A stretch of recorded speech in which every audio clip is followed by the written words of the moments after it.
एक ज्ञानी साधु का एक शिष्य था, जो स्वभाव में बहुत ही बोला और नासमझ व्यक्ति था। शिष्य अपने गुरु का आदर सम्मान बड़ी ही निष्ठा और तहे दिल से करता था, किंतु फिर भी वह अपने गुरु की कुछ बातों को नजरअंदाज कर देता।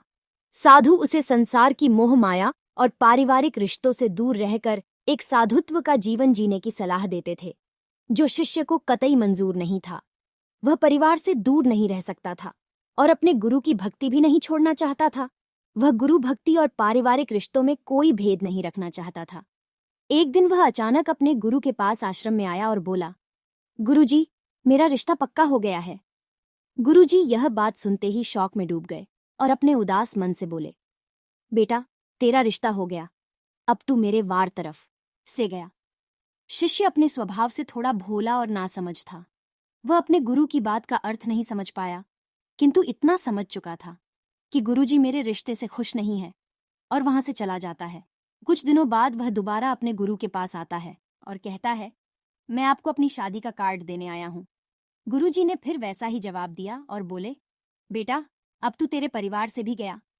उसने अपने गुरुजी के इस कथन का भी कोई जवाब नहीं दिया।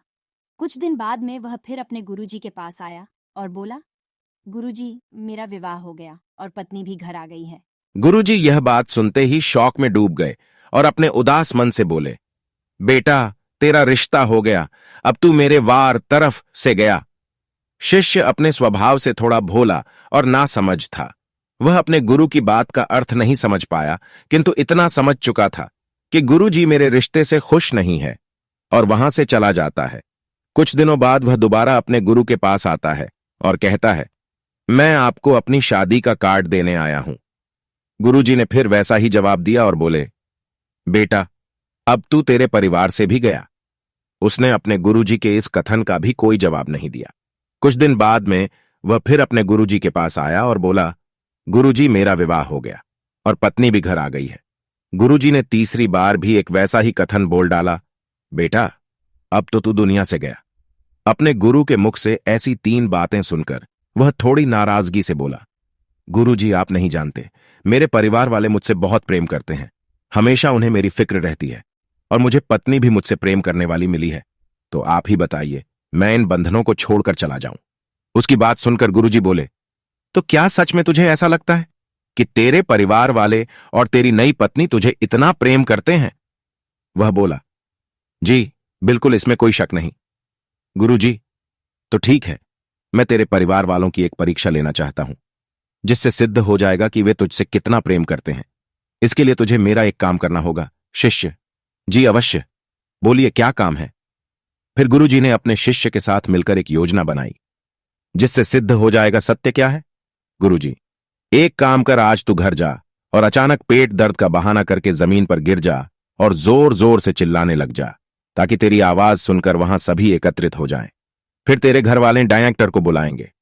उसकी दवाई लेने के बाद भी तुझे कहना है, मेरे पेट में दर्द बढ़ता ही जा रहा है, मेरे गुरुजी को बुला दो, मुझे वही ठीक कर सकते हैं, नहीं तो मैं मर जाऊंगा। और जैसे ही मैं वहां पहुंचता हूं, तू मरने का बहाना कर देना। अपने गुरु की पूरी योजना सुनने के बाद शिष्य ने कहा, ठीक है गुरुजी, आज देखते हैं किसके वचन सत्य हैं। वह अपने घर पहुंचता है और अपने गुरुजी के कहे अनुसार पेट दर्द का बहाना कर जमीन पर गिर जाता है। उसके घर वाले उसे इस अवस्था में देखकर भयभीत हो गए। उन्होंने जल्दी से डॉक्टर को बुलाया।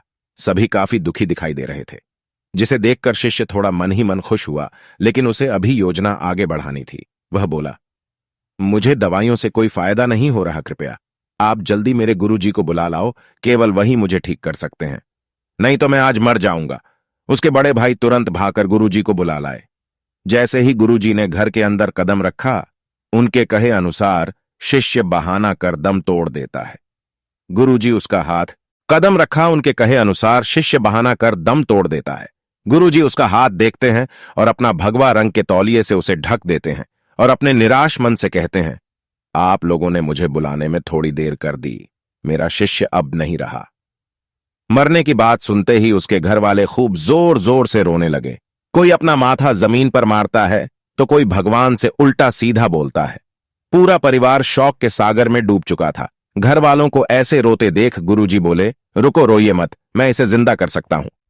गुरुजी की यह बात सुनते ही सभी ने अपने आंसू थाम लिए और कहने लगे, तो गुरुजी इंतजार किसका, करिए ना जिंदा। गुरुजी बोले, जिंदा तो मैं कर दूंगा, लेकिन ये बताओ इसकी जगह जाएगा कौन? किसी एक को इसकी जाना होगा और यह जिंदा हो जाएगा।